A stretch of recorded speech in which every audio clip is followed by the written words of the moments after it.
Princess Zalyra stood by the large window of the starship Luminous Ascendancy. Her blue skin glowed softly in the dark room as she looked at the stars. Her hands were shaking. She had just heard news that made her feel sick with fear. "Princess, are you okay?" asked Lyra, her closest friend and helper. Zalyra turned around. Her silver eyes were wide with worry. "No, Lyra, I am not okay. Did you hear what my father said? He wants me to marry a human, not just any human. Commander Ethan Blackwood." Lyra stepped closer. "I heard. The human warrior." "The killer, you mean?" Zalyra said. Her voice was bitter. "They say he has killed hundreds in battle. They say he feels no pain and shows no mercy, and my father wants me to marry him to make peace between our people." The Celestial Empire and the humans had been fighting for many years. Millions had died on both sides. Now Emperor Corval had decided that a marriage would help end the war. His daughter would marry the most famous human warrior. Zalyra walked across the room. The long dress she wore made soft sounds as she moved. "Father cannot do this to me. I am a princess of the Celestial Empire. Our people are far more advanced than humans. Their ships are slow. Their weapons are weak, and they live such short lives. The war has been hard on our people," Lyra said softly. "Maybe this marriage will help bring peace." Zalyra shook her head. Her long silver hair moved like water. "You don't understand. This human, this Blackwood, he is a monster. During the Battle of Proxima Centauri, he destroyed an entire Krell battleship by himself. They call him the Butcher." Lyra looked worried. "Those might just be stories, Princess. And what if they're true?" Zalyra asked. Her skin glowed brighter with her fear. "What if my father is giving me to a monster?" There was a soft sound at the door. Both women turned to see Emperor Corval enter the room. He was tall even for a Celestial. His skin was deep blue and 6 eyes blinked at them from his face. The crown he wore glowed with power. "Father," Zalyra said. She bowed her head but did not hide her anger. "Daughter," the Emperor said. His voice was deep. "I hear you are upset about the marriage." "Upset?" Zalyra said. Her voice rose. "You want me to marry a human killer?" "Of course I am upset." The Emperor waved his hand and Lyra quickly left the room. When they were alone, he walked closer to his daughter. "Zalyra, you know our empire cannot win this war. The humans are fewer than us, but they fight with a strength we did not expect. They do not give up. So you give them me instead?" she asked. "I give them respect," he said firmly. "Commander Blackwood is their greatest warrior. To marry you is a great honor." Zalyra turned away. "And what about my honor? What about my wishes?" "You are a princess," the Emperor said. His voice was softer now. "Sometimes we must put duty before our own wishes." Zalyra did not answer. She looked out at the stars again. Somewhere out there was Earth, the home of humans, the home of the man she would have to marry. "When do I meet him?" she asked finally. "We travel to Earth now," her father said. "In 7 days you will meet Commander Blackwood. The wedding will happen 1 month later." After her father left, Zalyra sat alone in her room for many hours. She thought about running away, but where could she go? The Empire would find her, and running would only make things worse for her people.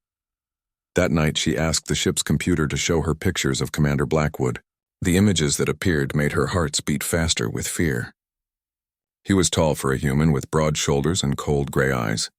A long scar ran down the side of his face. In most pictures he wore the dark uniform of Earth's military forces. He never smiled. One picture showed him standing among the ruins of a battlefield. Bodies lay on the ground around him. His uniform was covered in blood, but his face showed no emotion. "Computer, tell me about the Battle of Proxima Centauri," Zalyra said. The computer's voice was flat. 3 years ago, the Krell battleship Death Shadow attacked a group of transport ships carrying human families. Commander Ethan Blackwood, in a single fighter craft, engaged the battleship. Against all odds, he was able to destroy the Krell vessel. No one on the Krell ship survived.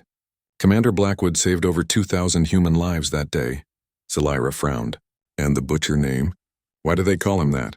"That name began after the Battle of Orion Belt. Commander Blackwood led a small team into a Draconian base. The details are classified, but no Draconians survived. When human forces arrived later, they found the base destroyed and Commander Blackwood the only human still alive." Zalyra turned off the computer. Her room felt cold suddenly. In 7 days she would meet this human, this killer, and in a month she would be his wife. The next morning, Captain Mira, the leader of the Royal Guard, came to see her. Mira was a strong warrior respected by all. Princess, we need to prepare you for Earth, she said. Human customs are very different from ours. For the next week, Zalira studied everything about humans. She learned their strange language, their customs, and their history, but nothing helped her feel better about the marriage. Captain, she asked one day, have you ever met a human? Mira nodded. Many times, Princess. In battle and in peace talks, what are they like? Mira thought for a moment. They are shorter than us and their lives are brief, but they feel things deeply. They love and hate with great passion, and they never give up. And Commander Blackwood? Zalira asked. Is he as terrible as the stories say? Mira's face showed nothing. I have never met him, Princess. But remember that in war we make monsters of our enemies. It makes them easier to fight. As the luminous ascendancy got closer to Earth, Zalira felt her fear grow. What would this human be like? Would he be cruel to her? Would he mock her customs or hurt her when they were alone? The night before they reached Earth, Zalira looked at herself in the mirror. Tomorrow her blue skin would be covered with a special cream to make it look less strange to humans. Her cranial ridges would be hidden under a special hat. Only her silver eyes would show her true nature. I am Princess Zalira of the Celestial Empire, she said to her reflection. I am not afraid. But she was afraid. Very afraid, and Earth was getting closer every minute. The ship landed on Earth with a soft bump. Zalira stood near the exit door trying to stay calm. Her blue skin was now a dull purple color thanks to the special cream. Her silver hair was pulled back and a beautiful crown sat on her head, hiding her cranial ridges. Only her large silver eyes with their strange pupils showed that she was not human. Are you ready, Princess? Asked Captain Mira. The strong female warrior stood beside her wearing formal armor that gleamed in the ship's lights. No, Zalira said honestly. But it doesn't matter. Open the door. The door slid open with a hiss. Bright sunlight poured in, making Zalira blink. Earth's sun was stronger than she had expected. A gentle breeze brought strange smells to her nose.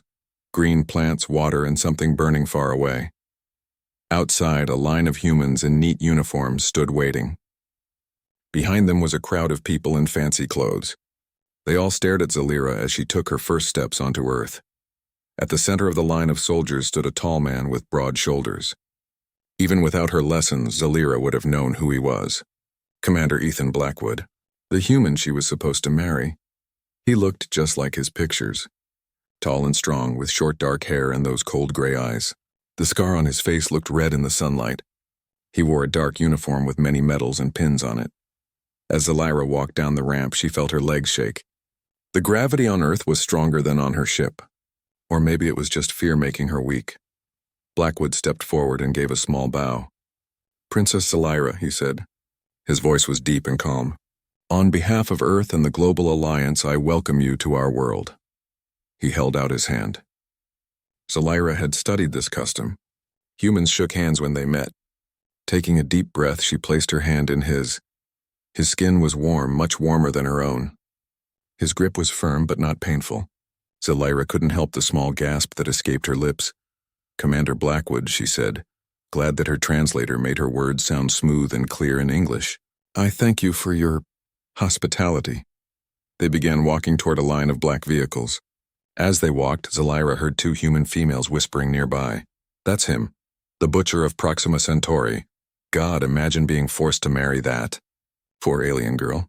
Zalira felt her second heart skip a beat. So the humans feared him too. That was not a good sign. The next 3 days were busy. Zalira attended many meetings where humans and Celestials talked about the peace treaty. She sat through long dinners where important people made speeches about friendship between their worlds.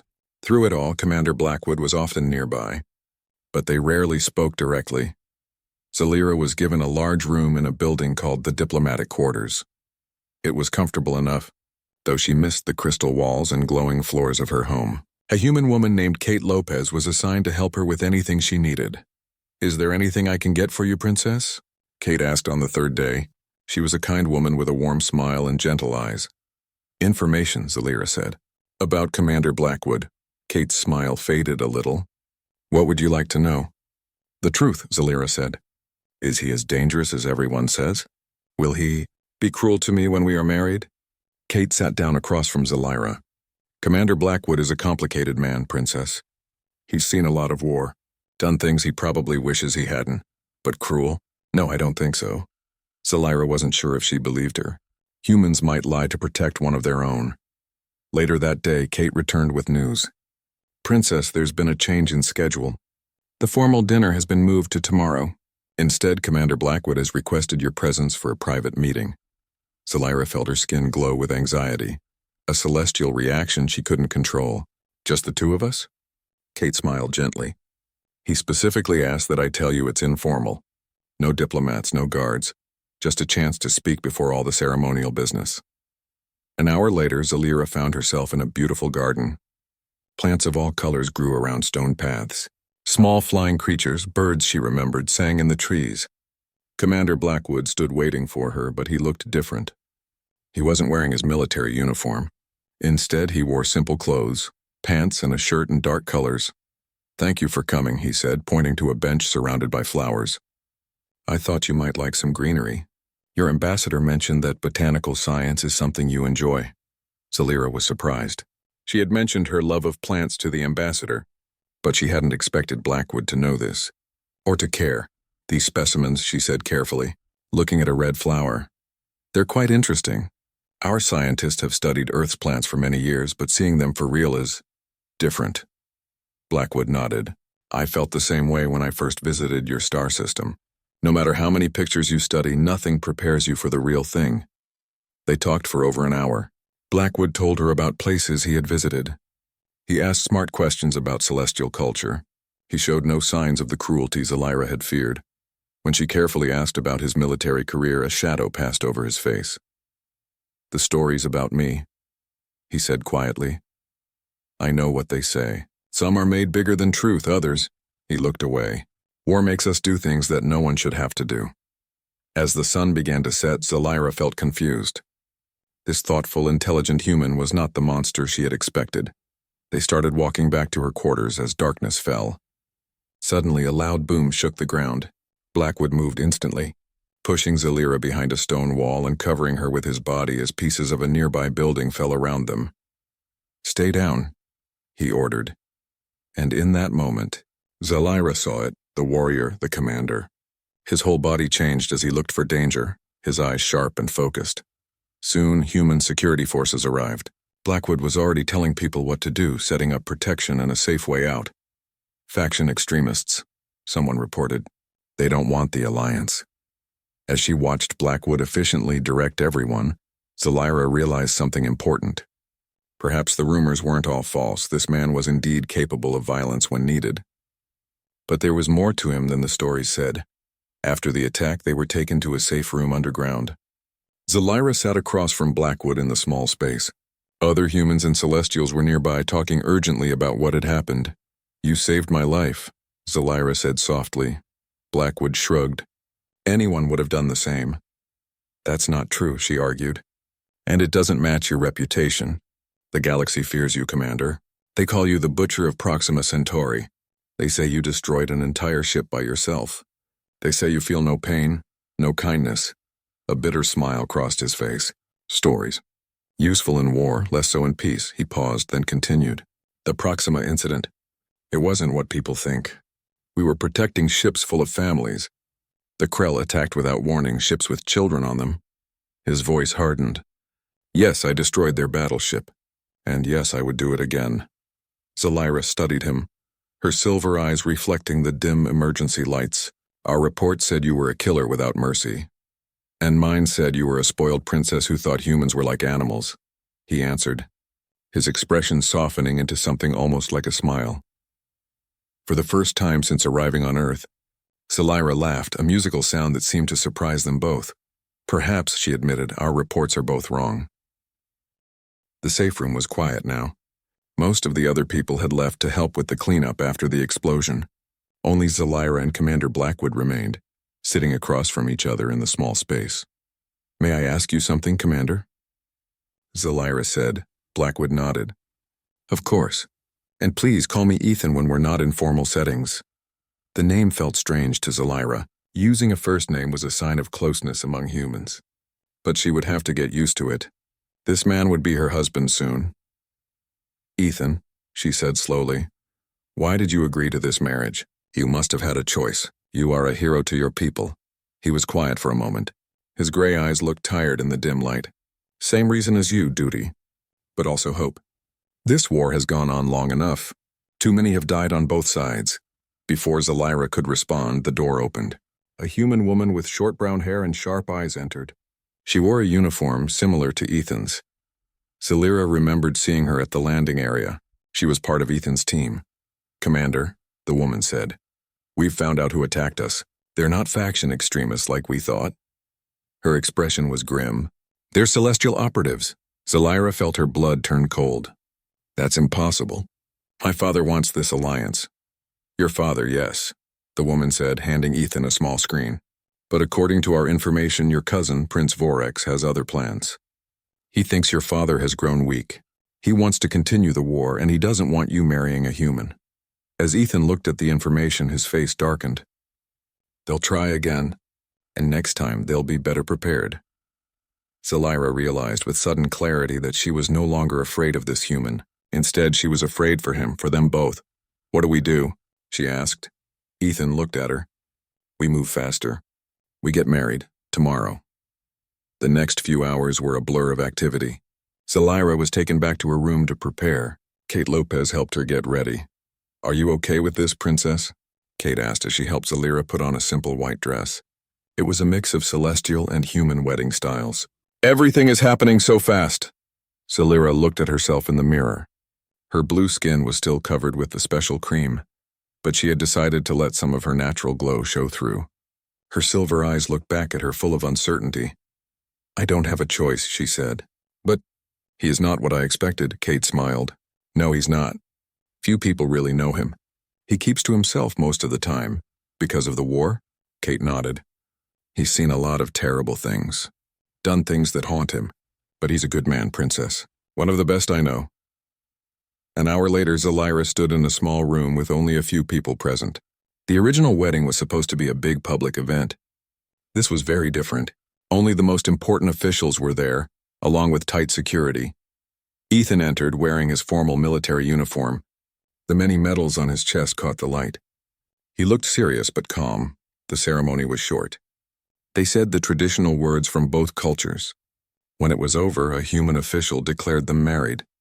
There was no kiss, which Zelira was grateful for. That human custom would take some getting used to. As soon as the ceremony was over, they moved to a secure meeting room. Ethan's second-in-command, who Zelira now knew was named Allie Warner, brought in the latest information. "Prince Vorex has brought in mercenaries," she reported. "They're planning to attack the diplomatic compound tonight. Their goal is to kill both of you and blame it on human extremists." "My cousin has always been ambitious," Zelira said, "but I never thought he would go this far." "Power changes people," Ethan said. He turned to Allie. "What's our best move?" "The official plan would be to evacuate you both to the orbital platform," Allie said. "But I think that's what they're expecting. All official routes will be watched." Zelira thought for a moment. "My ship can get us to the luminous ascendancy. If we can reach my father directly, show him proof of Vorex's actions." "Too dangerous," Ethan interrupted. "Vorex will have people watching every official ship." "Then what do you suggest, Commander?" asked Captain Mira, who had stayed loyal to Zelira. A slow smile spread across Ethan's face, the kind of smile that reminded Zelira why enemies feared him. "They're expecting diplomatic vessels. They're expecting military escorts." He turned to Zelira. "How do you feel about cargo ships?" His plan was simple but clever. They would disguise themselves as ordinary cargo workers and leave Earth on a regular shipping vessel. No one would look for the princess of the Celestial Empire and the famous human commander on a dirty cargo ship. "I'll need a small team," Ethan said. "People we can trust completely." In the end, they selected 3 humans and 2 Celestials. Allie Warner would stay behind to handle things on Earth and to spread false information about their movements. Zelira changed from her wedding dress into simple human work clothes. They were rough against her skin, but she didn't complain.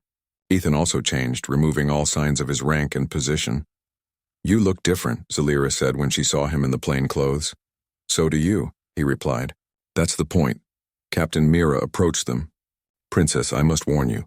This plan is very dangerous. If we're caught, we die," Zelira finished for her. "And the war continues." "I understand the risk, Captain." As night fell, they moved quietly through the diplomatic compound to a service exit. A small transport was waiting, disguised as a food delivery vehicle. They climbed in and sat among boxes of supplies. Ready? Ethan asked, looking at Zalyra. She nodded. Yes, the drive to the spaceport was tense. Twice they had to stop at security checkpoints, but their fake documents worked. The guards barely looked at them, seeing only tired workers heading for a late shift. At the spaceport, a large cargo ship was being loaded. The Rusty Bucket was an old vessel that made regular trips between Earth and the mining colonies in the asteroid belt. Its captain, a woman named Petra Lee, was an old friend of Ethan's. "You owe me for this, Blackwood," she said when they met in a quiet corner of the loading dock. "If anyone finds out I'm helping you, no one will find out," Ethan assured her. "We just need to get to the jump point. From there, we can make our own way." Petra sighed. "Fine. But you're riding in the cargo hold with the mineral samples. I can't risk having you seen by my crew." The cargo hold was cold and smelled of metal and oil. Zalyra and the others sat among large containers of rock samples from Earth. The ship rumbled and shook as it lifted off. "Not exactly the royal treatment you're used to," Ethan said to Zalyra. She smiled slightly. "No, but it's exciting in its way." For 6 hours they traveled through Earth's solar system. Captain Mira kept watch while the others tried to rest. Zalyra found it hard to sleep. Too much had happened too quickly. Just days ago she had been terrified of meeting the human commander. Now she was married to him, running for her life and trusting him to keep her safe. "Trouble," Mira said suddenly, looking at a small device in her hand. "2 ships have changed course to intercept us." "Fast ones," Ethan was instantly alert. "Vorex's people?" Mira nodded. "Most likely." The ship's intercom crackled. Petra's voice came through, tense and angry. "Blackwood, we have company. Military patrol ships are ordering us to stop for inspection. What have you gotten me into?" Ethan grabbed the intercom. "They're not military, Petra. They're mercenaries." "Can you outrun them?" "In this old bucket? Not a chance." Zalyra looked at Ethan. "What do we do now?" His eyes were cold and focused, the eyes of a warrior. "Now we fight." The cargo ship shook as it changed direction suddenly. Zalyra grabbed onto a metal bar to keep from falling. The others did the same. "Petra's trying to buy us time," Ethan explained. He pulled a small bag from under some boxes and opened it. Inside were weapons, both human and celestial designs. "I thought we were trying to avoid a fight," Zalyra said as Ethan handed out the weapons. "Always prepare for the worst," Ethan replied. "Captain Mira, what are our options?" The celestial warrior studied her device. "The enemy ships are faster than us. They will catch us before we reach the jump point." "Then we need to slow them down," Ethan said. He turned to Petra through the intercom. "Can you get us close to the asteroid field?" "Are you crazy?" Petra's voice crackled. "Those rocks are moving fast. We could be smashed to pieces." "We need cover," Ethan insisted. "Get us to the edge of the field." "I have an idea." The ship turned again, heading toward a dense field of asteroids. Through a small window, Zalyra could see the space rocks, some small as her fist, others large as buildings, floating and spinning in the darkness. "What's your plan?" she asked Ethan. "Those ships following us are small and fast," he explained. "Good for catching people, not so good for a fight. If we can damage or disable one, the other might back off." "And how do we damage them from this cargo ship?"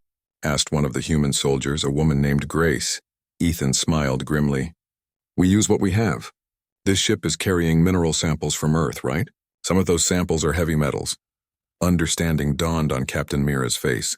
"We use the cargo as weapons." "Exactly," Ethan said. "If we can release some of these containers when the enemy ships are close, the zero gravity will keep them moving. At the right angle, they'll hit the enemy ships," Zalyra finished. "Clever." Ethan moved to the intercom again. "Petra, how close are the ships now?" "Too close," came the reply. 5 minutes at most." "What's your plan?" "We're going to open the cargo bay doors and release some of these containers. Can you position us so the enemy ships will be behind and below us?" There was a pause. "I can try, but you'll need to time it perfectly." "We will," Ethan promised. He turned to the group. "Grace, Sam, help me with these containers. We need to position them near the doors. Mira, you and Lynn be ready to open the doors on my signal." They worked quickly, moving several large metal containers to the bay doors. The containers were heavy, even in the ship's artificial gravity. "How will we know when to release them?" Zalyra asked. Ethan pointed to a small screen near the doors. This shows what's behind the ship. When I give the word, Mira will open the doors and we'll push the containers out. The ship's movement will do the rest. The minutes ticked by tensely. The cargo ship shook and rattled as it maneuvered near the asteroid field. Through the windows, Alira could see the massive rocks floating by, some coming uncomfortably close. They're in position, Petra's voice announced. 30 seconds, everyone took their places. Ethan, Grace, and Sam stood ready to push the containers. Mira had her hand on the door controls. Lynn, the other celestial soldier, watched the screen. 20 seconds, Petra counted down. 15, 10. The ship made one final turn, lining up perfectly. Now, Ethan ordered. Mira hit the controls. The cargo bay doors opened with a hiss. The rush of escaping air helped push the containers out into space. Ethan, Grace, and Sam gave them a final shove, sending them floating toward the pursuing ships. Through the open doors, Zelira could see the enemy vessels, sleek, dark ships moving fast behind them. The containers tumbled through space right into their path. The first enemy ship saw the danger and tried to turn. It was too late. A massive container smashed into its side, tearing through the hull. The ship spun out of control, leaking air and debris. The second ship managed to avoid most of the containers but was hit by a smaller one. It didn't cause major damage, but it was enough to slow it down. Close the doors, Ethan shouted.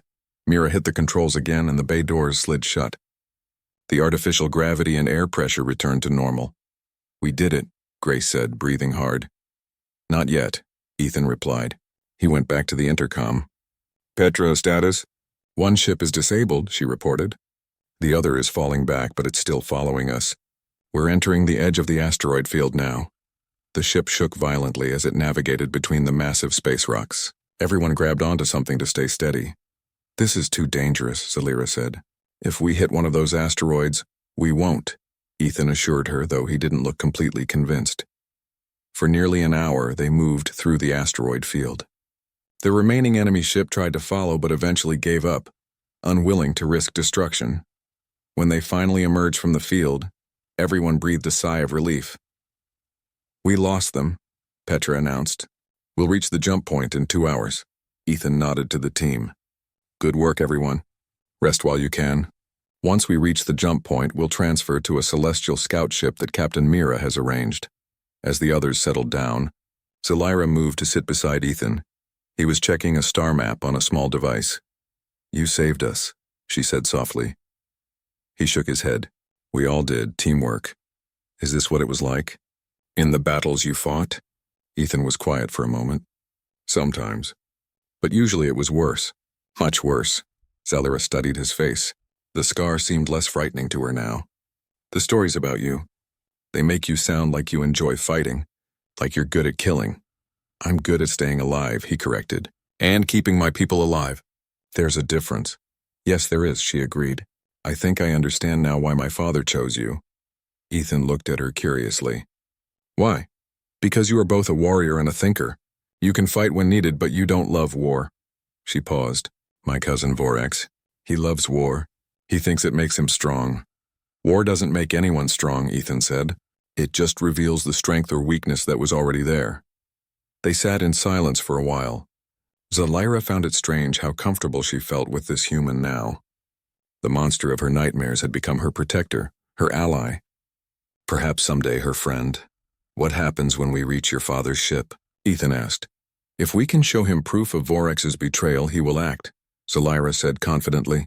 My father values honor above all. Vorax has broken our most sacred laws by trying to kill me. And the alliance? The marriage?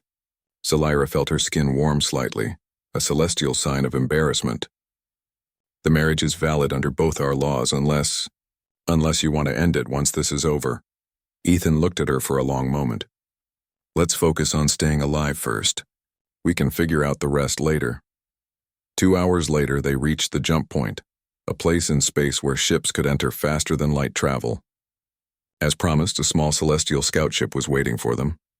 This is where we part ways, Petra said over the intercom. Good luck, Blackwood. Try not to start a war, okay? I'm actually trying to stop one, Ethan replied. Thanks, Petra, I owe you. Yes, you do, she agreed. A big one. They transferred to the scout ship quickly. It was much smaller than the cargo vessel, but faster and better armed. Captain Mira took control with Lynn as her co-pilot. The luminous ascendancy is 3 jump points away, Mira reported. If we push the engines, we can be there in 20 hours. Do it, Ethan ordered. The sooner we reach the Emperor, the better. As the scout ship prepared for the jump, Zalira stood beside Ethan in the small observation deck. Through the window, they could see the endless stars stretching out before them. I never thought I would be running from my own people, she said sadly.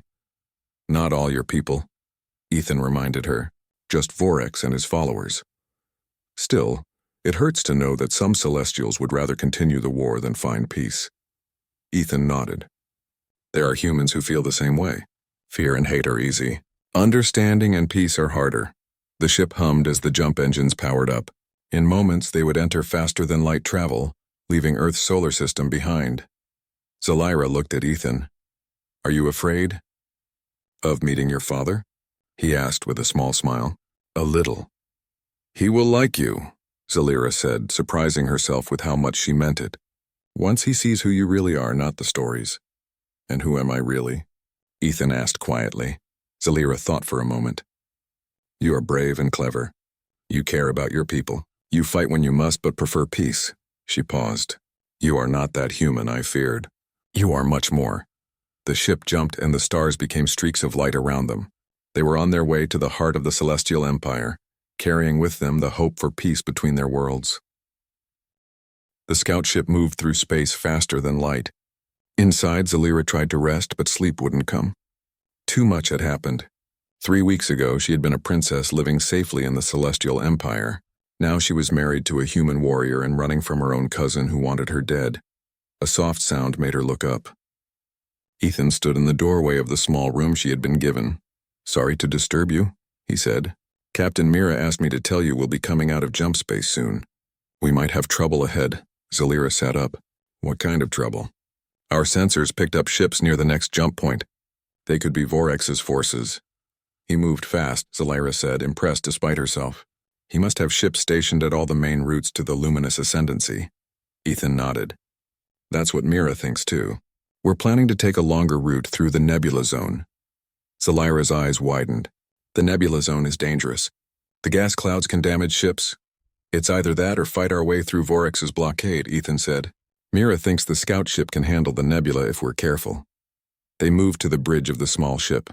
Captain Mira and Lynn were at the controls, faces serious as they prepared to exit jump space. 3 ships at the jump point, Mira reported. Celestial military vessels. They're not responding to our identification codes. They're Vorex's people, Zalira said. He must have convinced some of the fleet commanders to join him. Can we outrun them? Ethan asked. Mira shook her head. Not in open space.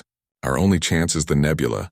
The ship slowed as it left jump space. Through the main window, they could see 3 larger ships waiting near the jump point. Beyond them, a massive cloud of colorful gas stretched across space. The nebula zone. They've seen us, Lynn reported. They're moving to intercept. Full power to engines, Mira ordered. Head straight for the nebula. The scout ship shot forward, racing toward the colorful gas cloud. The enemy ships turned to follow, firing warning shots that lit up space around them. They're trying to disable us, not destroy us, Zalira observed. They want us alive. That gives us an advantage, Ethan said. They'll be more careful with their shots. The scout ship reached the edge of the nebula and plunged in. Immediately, the view outside changed. Swirls of purple, blue, and green gas surrounded them. Static crackled across the communication systems. Sensors are degrading, Mira reported. The nebula is interfering with our systems. It will affect their ships too, Ethan said. That's good for us. For nearly an hour, they moved slowly through the dense gas clouds. The enemy ships followed at a distance, equally slowed by the difficult conditions. Ship status? Zalira asked. The nebula is causing minor damage to our outer hull, Lynn reported. Nothing serious yet, but we can't stay in here too long. Ethan studied the sensor readings. There's a denser area of the nebula ahead. If we can reach it, maybe we can hide and let the enemy ships pass by. Mira nodded and adjusted their course.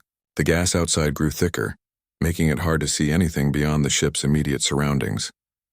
We're picking up something strange, Lynn said suddenly. There's a large mass ahead. Another ship? Ethan asked. No, it's not metal. I'm not sure what it is. As they moved closer, the sensors began to beep urgently. Through the swirling gases, a massive shape became visible. A creature larger than their ship floating in the nebula. Space whale, Celira whispered in awe. I thought they were just stories. The creature was enormous, with smooth skin that shifted colors like the nebula around it. It moved slowly, seemingly untroubled by the gases that damaged their ship. There are more of them, Lynn reported. A whole pod moving through the nebula. Mira looked at Ethan. What do we do? Go around them? Before Ethan could answer, the ship shook violently. Warning lights flashed across the control panels. We've been hit, Lynn shouted. One of the enemy ships found us. Damage report, Mira demanded. Engine 3 is offline. Hull breach in Section 2, but the seals are holding. Another hit rocked the ship. The lights flickered and died, then came back on, dimmer than before. We can't take another hit like that, Mira said grimly. Ethan looked at the massive creatures swimming through the nebula. The space whales. They're moving between us and the enemy ships. If we can get closer to them, you want to use them as shields? Celira asked. Better than that, Ethan said. These creatures evolved to live in the nebula. The gases don't harm them. Their skin must have special properties. Understanding dawned on Mira's face. If we stay close to them in their wake, the nebula effects might be reduced, Ethan finished. And the enemy ships will have trouble targeting us without risking hitting the creatures. It's worth trying, Celira agreed. Mira carefully guided their damaged ship closer to the massive space whales. The largest one, the leader of the pod, turned slightly as they approached, its huge eye regarding them with what seemed like curiosity. Easy, Ethan murmured, as if the creature could hear him. We're not going to hurt you. The ship settled into position behind the whale pod. As Ethan had predicted, the damaging effects of the nebula seemed less severe in the wake of the creatures. The enemy ships are still searching for us, Lynn reported, but they're staying back from the whales. Smart of them, Mira said. These creatures could crush a ship with one movement. For several hours they traveled with the space whales, moving deeper into the nebula. The enemy ships eventually gave up the chase, unwilling to risk their vessels any further. We've lost them, Lynn announced finally, but our engines are still damaged. We can't make another jump. Can we repair them? Ethan asked. Mira shook her head. Not without proper equipment. But if we stay with the whales, we might be able to make it through the nebula. There's a celestial outpost on the other side. Is it safe? Celira asked. Or has Vorex taken control of it too? It's a scientific station, Mira explained. Minimal military presence.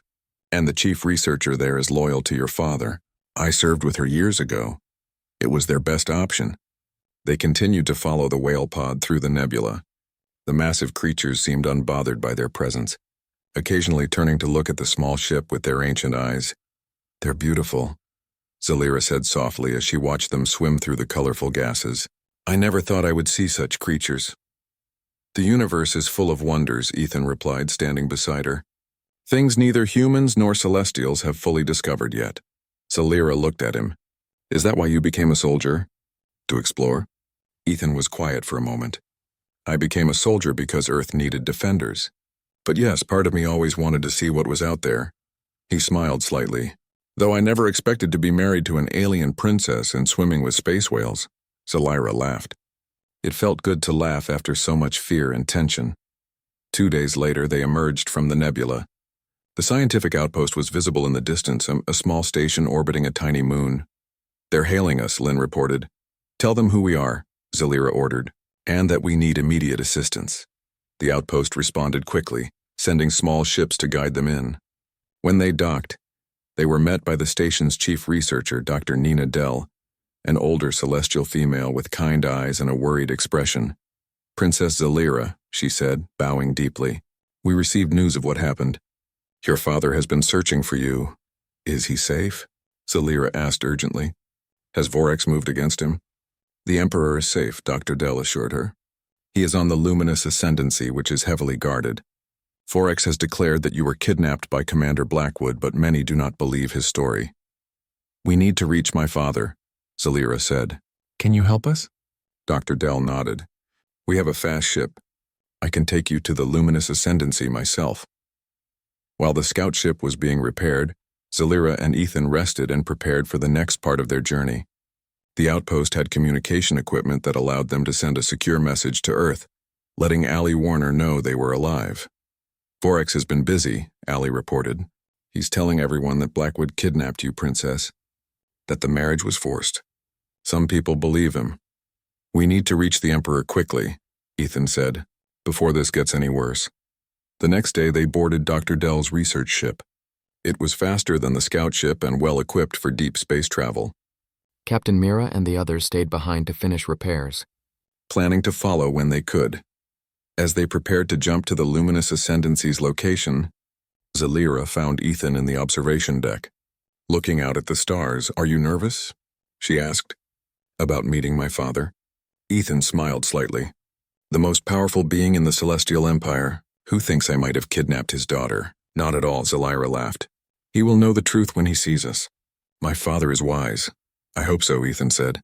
"For all our sakes." The ship jumped and the stars blurred around them. Zalira stood beside Ethan watching the light show outside the window. After everything they had been through, it felt strange to be so close to him, to feel so comfortable in his presence. "When this is over," she said quietly, "what happens to us?" Ethan looked at her. "What do you want to happen?" "I don't know," she admitted. "A week ago I was terrified of you. Now," she paused. "Now I'm not sure what I feel."